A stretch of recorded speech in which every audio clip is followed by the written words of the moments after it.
Welcome to Keep What You Earn, your judgment and jargon-free zone for entrepreneurs of all levels. Get ready to learn how to scale your business, save money in taxes, and create a business that grows your wealth. If it feels like the financial side of business is like eating your vegetables, well, then think of this podcast as the ranch dressing to make the process a little more enjoyable. My name is Shannon Weinstein. I'm a CPA and business owner on a mission to simplify money and empower others through knowledge. I hope this episode inspires you to take action, but remember that the information we share is for educational purposes only and is not individual tax advice. Now that we got that out of the way, let's start the show.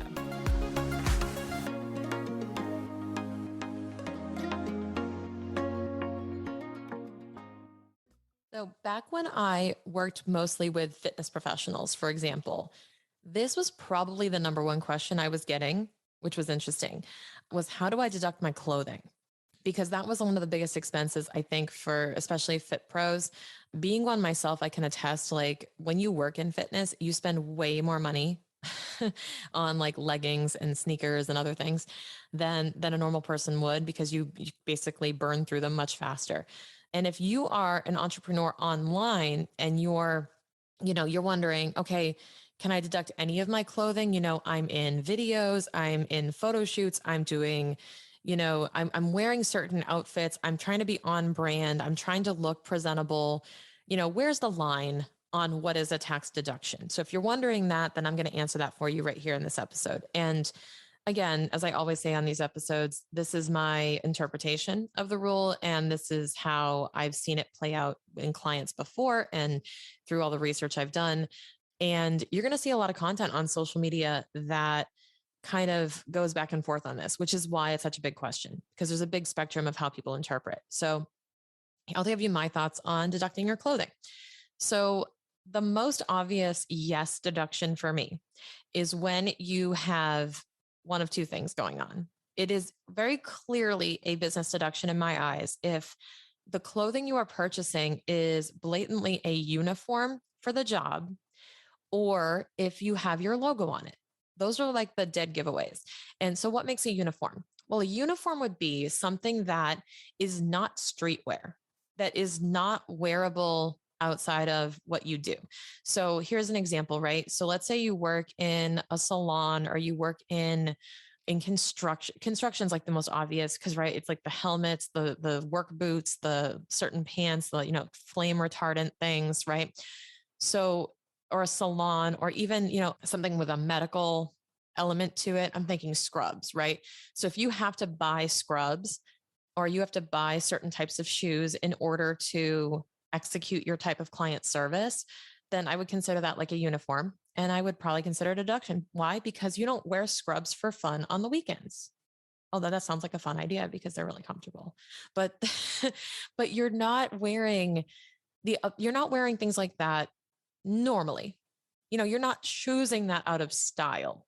So based on that, I would say those are clear deductions. And the other element is if you have your logo on something. So a lot of entrepreneurs will go buy suits and they'll have their logo stitched, which totally works, by the way. A lot of folks, you'll see them wearing polo shirts with their logo on there. And you can go to sites like For Imprint and others, not sponsored, that one just came up in my head, but you can go to these websites and you can get your logo attached to different clothing, which is really fun. Actually, I like to, it's like walking around with a billboard, walking around with an advertisement. Hey, what's that? That's my company. It's also nice to show up to sales calls or show up to presentations with your brand on. It's just nice to show up with your polo, your shirt, your blazer that has your logo on it. And especially if you're in a creative space, that's really cool because it's a creative way to express your business and to provoke curiosity. So if you're a walking billboard for your business or you're buying a uniform, it's a definite yes for me. Where it gets hazy is when we're talking about normal clothing that you could wear theoretically on the street. So if you're going to like Rent the Runway, Banana Republic, White House Black Market and buying clothing, okay, Shannon, can this be deductible? Well, can it? Potentially. Should it? Most of the times, no. But let's go through how this could work. So if you are buying, and this is again, my opinion, some accountants will disagree with me on this. I think that if you're buying a particular outfit that you specifically need for a type of photo shoot you're doing or video shoot you're doing or content. So if you're buying wardrobe, costumes, because you want to do a sketch for a reel, then I think it would qualify because you're doing it to create the video content, which hopefully will sell your service. The more obvious you can make it that you're intending for this content to produce business for you, the better. So the idea is this an ordinary and necessary expense for you to run your business? That's what we're really trying to answer at the end of the day. Like, what makes a deduction? Is it ordinary and necessary? And the necessary part is what I hang on to and say, okay, is it necessary to buy this stuff in order to run your business? Now, is it absolutely necessary for your business's survival? Of course not. But the necessary part would be, do you need to buy this in order to make this video that you want to make for your business that's an ad or that will be posted on your social media or YouTube channel? That's legit. So if you're buying it just for that as like a costume, then it could work. Now, I always say everything in moderation, right? I would not go out and, go on a shopping spree at the outlets, buying all this new stuff and calling it all wardrobe because you wore it in one social media video. The question is, did you have to wear that outfit? Did you have to buy a new outfit? These are the types of questions that you could be asked. And at the end of the day, here's the thing. It's not worth fighting that battle for a bunch of clothing, in my opinion.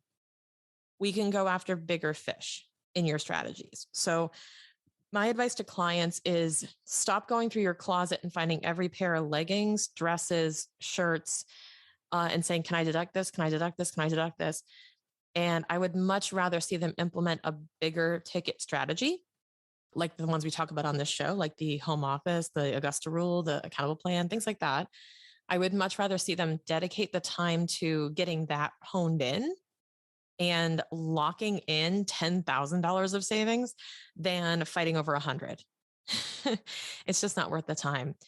And I always say too, even if you have legitimate clothing deductions for these like wardrobe, photo shoots, whatever, even if they're all legit and you can point to exactly when you used all these different pieces of costumes, you also want to be careful about the story you're telling. As I always say, your tax return is the story of how your money spent the year.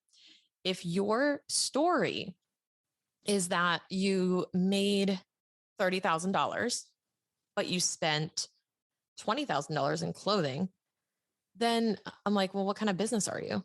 I feel like an online coach, for example, right?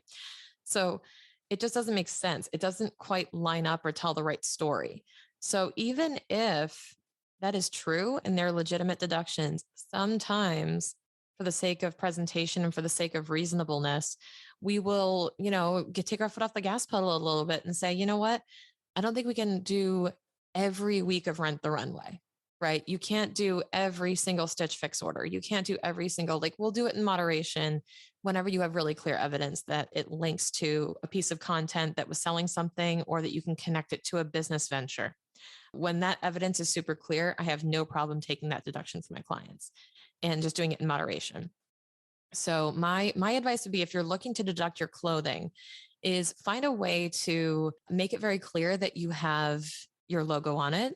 And also, by the way, I also agree with doing it in brand colors for a wardrobe too. Like if you want to make sure, like you guys know, I love that teal color I use on everything. If I were to buy more clothing that match that teal background, or I were to buy more teal clothing, I might deduct some of it because I want it to match, it's intentional to be branded. I may even put my brand on it just to lock in that deduction, right? But you just want to keep in mind, how can I make it really clear that this is deductible? That's the objective.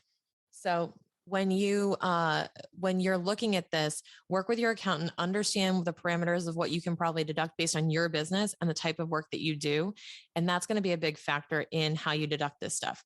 So again, photo shoots, video shoots, I would say it is allowed as long as you can prove that it was specifically for that one thing and that you're really not wearing the clothing personally, or you're renting it, or you're returning it, or whatever that may look like, right? So you have to make sure that you're in line with the amount of risk you're willing to take in taking those deductions, and that you're telling the right story on your tax return.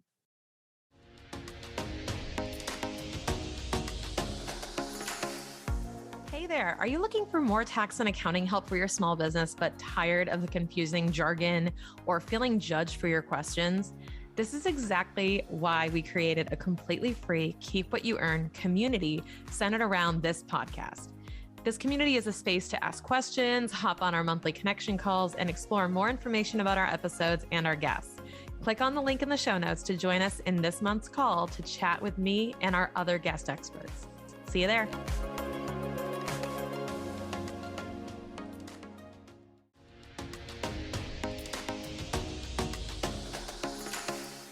Thank you so much for listening. If you enjoyed this episode, please leave a rating and review on your podcast platform. This small action goes a long way for podcasters to get our message heard by more business owners just like you. Be sure to check out the show notes for links to information about our guests and ways to get in touch with me. We'll see you on the next episode.